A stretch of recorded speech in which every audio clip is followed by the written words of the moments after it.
മഹാഭാരതത്തിൽ യക്ഷനായി വരുന്ന മരണവും യുധിഷ്ഠിരനും തമ്മിലുള്ള ഒരു സംവാദമുണ്ട്. അനുജന്മാരുടെ ജീവൻ തിരിച്ചു കിട്ടാൻ വേണ്ടി ചോദിക്കുന്ന ചോദ്യങ്ങൾക്ക് ശരിയായ ഉത്തരം നൽകണമെന്നാണ് യക്ഷൻ പറയുന്നത്. അങ്ങനെ മരണം ചോദിക്കുന്ന ചോദ്യങ്ങളിലൊന്ന് ലോകത്തിലെ ഏറ്റവും വലിയ അത്ഭുതം എന്താണ് എന്നായിരുന്നു.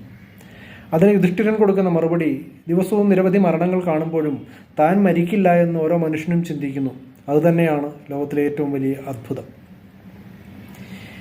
ഓരോ തരത്തിൽ നാം മുന്നോട്ട് പോകുമ്പോഴും ജീവിതം എന്നുള്ളത് മരണത്തിലേക്കുള്ള യാത്രയാണ് എന്ന് നമ്മുടെ മുമ്പിൽ ഓരോ ഉദാഹരണങ്ങളിലൂടെ കാണുന്നുണ്ട്. പക്ഷേ ഒന്നും തൻ്റെ വരുതിയിലല്ല എന്നറിഞ്ഞിട്ടും എല്ലാം വരുതിയിലാക്കാൻ ശ്രമിക്കുന്ന ഒരു ജീവിയാണ് മനുഷ്യൻ.